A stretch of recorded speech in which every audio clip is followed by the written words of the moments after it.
दोस्तों नमस्कार, मैं हूं विनीता यादव। न्यूज नशा में आज हम चर्चा करने जा रहे हैं एक ऐसे व्यापारी की जिसने करोड़ों का चूना लगाया है देश को। और जब ये तस्वीरें सामने आई तो तेजी से वायरल हो गई। तस्वीरें थी ही कुछ ऐसी, जब दीवारों में से कैश निकलने लगे, बिस्तर में से कैश निकलने लगे, टाइलों के पीछे से कैश निकलने लगे, तो कौन चर्चा नहीं करेगा। देश का ये पैसा कैसे एक व्यापारी के पास इकट्ठा हुआ और कैसे राजनीतिक पार्टियां अब इस व्यापारी का खुलासा होने के बाद एक दूसरे पर आरोप प्रत्यारोप कर रही हैं। बड़ा सवाल यह है कि जब खुद डीजीजीआई जिसने इस पूरे मामले पर तफ्तीश की है और इसकी पूरी रिपोर्ट सरकार के पास है, उसके बावजूद प्रधानमंत्री नरेंद्र मोदी अपनी रैली में ये कहते हैं कि कन्नौज के इत्र की महक भ्रष्टाचार की है। ऐसे में ये सवाल उन्होंने अखिलेश यादव यानी समाजवादी पार्टी के राष्ट्रीय अध्यक्ष पर उठाया। वहीं पर अखिलेश यादव ने इस बात का पूरा जवाब दिया कि वो उस व्यक्ति को नहीं जानते, लेकिन सच्चाई क्या है पहले आप इन दोनों नेताओं की उस बाइट को सुनिए, जिसमें वो ये कह रहे हैं एक दूसरे के लिए कि देखिए आपका उनसे नाता था इत्र वालों से, और दूसरा कहता है कि मैं उन्हें जानता नहीं था। तो इस बात को पहले आप सुनिए, फिर आगे की चर्चा आपके साथ करते हैं। जो बक्से भर भर के नोट मिली है, नोट, उसके बाद भी ये लोग यही कहेंगे कि ये भी हमने ही किया है। 2017 से पहले भ्रष्टाचार का जो इत्र उन्होंने पूरे यूपी में छिड़क रखा था, वो फिर सबके सामने आ गया है। लेकिन अब वो मुंह पे ताला लगा के बैठे हैं, क्रेडिट लेने के लिए आगे नहीं आ रहे हैं। एक झूठ बोलता तो जवाब भी देते, अब तीन लोग झूठ बोल रहे हैं, फिर हम भरोसा क्या करें। जो सबसे ऊंची कुर्सियों पे बैठे लोग झूठ बोल रहे हैं। समाजवादी पार्टी का कोई रिश्ता इस इत्र कारोबारी से नहीं है। तो आपने सुना कि देश के इतने बड़े जिम्मेदार लोग किस तरह से एक दूसरे पर आरोप प्रत्यारोप कर रहे हैं। बड़ा सवाल यह है कि देश के प्रधानमंत्री नरेंद्र मोदी, उन्हें कितना वक्त लगता है कि वो डीजीजीआई से जानकारी लें और सच्चाई जनता के सामने रखें, लेकिन उन्होंने ऐसा ना करते हुए भाषण में गलत खबर को आगे बढ़ावा दिया है। Directorate general of GST intelligence unit जो है, उसको लेकर के कोई भी जानकारी प्रधानमंत्री तक पहुंचने में सेकंड्स लगते हैं। लेकिन हम आपको अब ये पूरी जानकारी देते हैं कि दरअसल पूरा मामला क्या रहा। एक पान मसाला वाला कैसे करोड़ों की चोरी करके घर में इस नकद को छुपा के रखे हुए था। सोने के बिस्किट भी मिले, लेकिन यही पान मसाला वाला व्यक्ति बजाज का एक स्कूटर चलाता था। पुरानी एक सेंट्रो उन्होंने खरीदी थी। घर में 2 गाड़ियां थी कुल। और सबसे बड़ी हैरानी की बात लोगों के लिए यही है कि जो व्यक्ति इतने साधारण तरीके से रहता था, उसके पास इतना पैसा आखिरकार आया कैसे। अब आपको मैं बताती हूं कि ये पूरी कहानी खुद डीजीजीआई के अधिकारी जब बताते हैं तो वो किस तरह से इस पूरे मामले की जानकारी दे रहे हैं। उनका ये बताना है कि एक ट्रक को उन्होंने रोका, कागज चेक किए, बहुत सारे कागज के जवाब उन्हें नहीं मिले, यानी कि जो बिल थे वो उन्हें ठीक नहीं लगे। जब इसका जवाब पूछा गया ड्राइवर से, तो ड्राइवर के पास भी पूरा जवाब नहीं था, जिसके चलते ये तफ्तीश थोड़ी सी और आगे बढ़ने लगी। इनवॉइस पर जवाब नहीं मिला तो ड्राइवर से पूछताछ हुई, जवाब नहीं मिला।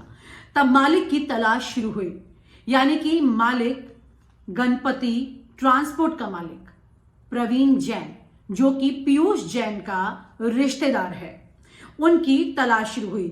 21 दिसंबर को ये जांच एजेंसियां कानपुर पहुंचती हैं, यानी कि पीयूष जैन के रिश्तेदार प्रवीण जैन के घर पर पहुंचती है और यहां पर वो रेड करती हैं। रेड के दौरान वो इस पूरे पान मसाला के रॉ मटेरियल बनाने वाले व्यक्ति तक पहुंचते हैं, और ये व्यक्ति है पीयूष जैन। पीयूष जैन तक जब वो पहुंचते हैं तब और मामला उलझता चला जाता है। दरअसल पीयूष जैन के घर पर जांच एजेंसियां जब पहुंची थी, उन्हें जरा भी अंदाजा नहीं था। एजेंसी के व्यक्तियों का कहना है कि उन्होंने सोचा भी नहीं था उस घर तक पहुंचने तक कि ऐसा कुछ होने वाला है। जब वो वहां पहुंची और उन्होंने घर का दरवाजा खुलवाने के लिए कहा तो ये कहा गया कि चाबी नहीं मिल रही है। दरअसल एक एक दरवाजे पर 8 ताले लगे हुए थे।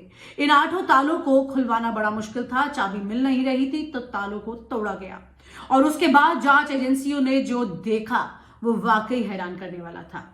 ये पूरी जानकारी जो आपको न्यूज नशा दे रहा है ये तथ्यों पर आधारित है। इस जानकारी को सुनने के बाद आपको पता चल जाएगा कि दरअसल पीयूष जैन का बढ़ावा देने वाला व्यक्ति कौन है। यहां पर जब गणपति ट्रांसपोर्ट के कागजों को और खंगाला गया तो ना सिर्फ एक ट्रक के इनवॉइस का जवाब जिसे लेने के लिए एजेंसी पहुंची थी वो मिला, बल्कि 4 और ट्रकों के बारे में ऐसी जानकारी मिली। यानी कि अब 5 और ट्रक ऐसे हो चुके थे जिनके इनवॉइस 200 बिल यानी कि 200 फर्जी बिल वहां पर मिले। 200 फर्जी बिल मिलने के बाद में जीएसटी टीम को यह अंदाजा हो चुका था कि एक बड़ा मामला यहां पर चल रहा है और सभी जो ट्रक थे उसमें वही पान मसाला था। शिखर की हम बात कर रहे हैं जिनके झूठे फर्जी बिल बने हुए थे। पान मसाला का रॉ मटेरियल पीयूष जैन के यहां से जाता था जो कि प्रवीण जैन का रिश्तेदार है और सबसे ज्यादा रकम जिनके यहां से मिली है। जांच एजेंसी के अधिकारी ये भी बताते हैं कि उन्होंने कभी नहीं सोचा था कि इतना पैसा मिलने वाला है। इसके बाद कुल मिलाकर के अभी तक का जो कैश मिला है वो 196 करोड़ के आसपास है। पहले वाले जब पहले दिन इसकी पूरी जांच एजेंसियों द्वारा तलाशी ली जा रही थी तो 19 करोड़ मिला था। उसके बाद लगभग 177 करोड़ का कैश मिला। कुल मिला के 196 करोड़ के आसपास कैश मिला है पीयूष जैन के घर से। जब ये कैश मिल रहा था तो आप सबने देखा कि किस तरह से वीडियो वायरल हो रहे थे और किस तरह से कई दिन तक लगातार ट्रक बाहर खड़े हैं।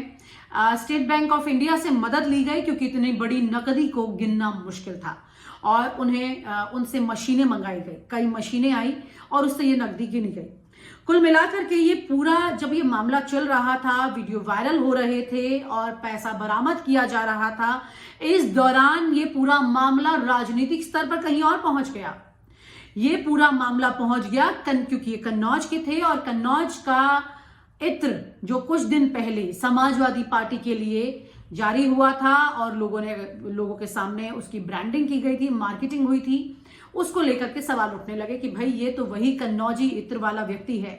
ये पान मसाला वाला था, इत्र वाला नहीं था, लेकिन इसे इत्र वाला बोल करके एक अलग ही चर्चा शुरू हो गई।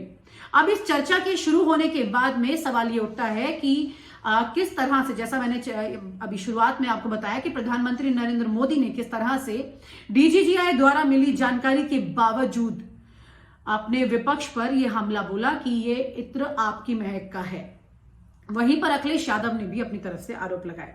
दरअसल पुष्पराज जैन जो कि समाजवादी पार्टी जिसने समाजवादी पार्टी का परफ्यूम लॉन्च किया था, उसका नाम पुष्पराज जैन है और वो कन्नौज का ही रहने वाला है। उसने भी अपनी तरफ से अपना पक्ष सामने रखा और ये कहा कि मेरा इनके साथ में कोई रिश्तेदारी नहीं है, मैं इनको नहीं जानता हूं।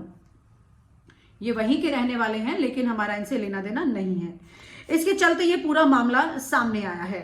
अब कुल मिलाकर के ये बात सामने आ रही है कि जिस तरह से इस पूरी रेड में जो तस्वीरें सामने आ रही थी और जिस तरह पीयूष जैन जिनकी परवरिश 3 कमरों के घर में हुई, उनके पिता केमिस्ट का काम करते थे और उन्होंने ही अपने बेटों को केमिकल के कंपाउंड करना, मतलब जो काम वो कर रहे थे और रॉ मटेरियल के लिए पान मसाला में जिस तरह से इस्तेमाल होता है केमिकल का, ये सब चीज़ें उन्हें सिखाई गई थी। उनके पिता की मौत हो चुकी है लेकिन उन्होंने जाते जाते अपने दोनों बेटों को ये पूरा गुण सिखाया और इसके बाद ये पूरा काम आगे चला है।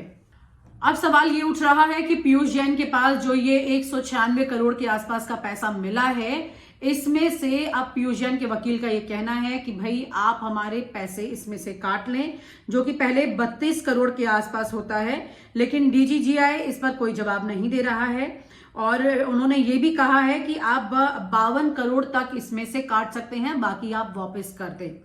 लेकिन ये मामले को लेकर के जिस तरह अभी डीजीजीआई के सामने पूरी तस्वीर आई है, उनकी तरफ से इस इस अपील पर जो कि पीयूष जैन के वकील द्वारा की गई है उस पर उन्होंने कुछ भी रिएक्शन नहीं दिया है। सवाल ये उठता है कि जब आप देश में नोटबंदी करते हैं, जब आप जीएसटी का एक प्रोसेस शुरू करते हैं, उसके बाद भी इस तरह की अगर बड़ी चोरी हो रही है तो किससे पूछा जाएगा कि जो फॉर्मूला आपने निकाला था उसमें कहीं ना कहीं लकूना आज भी है। किससे पूछा जाएगा ये सवाल कि आप देश में इकोनॉमी को बेहतर करने की जगह अभी तक उन लकूनास को भी खत्म नहीं कर पाए हैं जहां पर इस तरह के व्यापारी कई 100 करोड़ की चोरी करके अपने घर में धन दबा करके बैठे थे। ऐसे में सवाल सरकार से भी उठता है, लेकिन सरकार इस वक्त विपक्ष पर आरोप लगाने में बिजी है क्योंकि उत्तर प्रदेश में चुनाव है।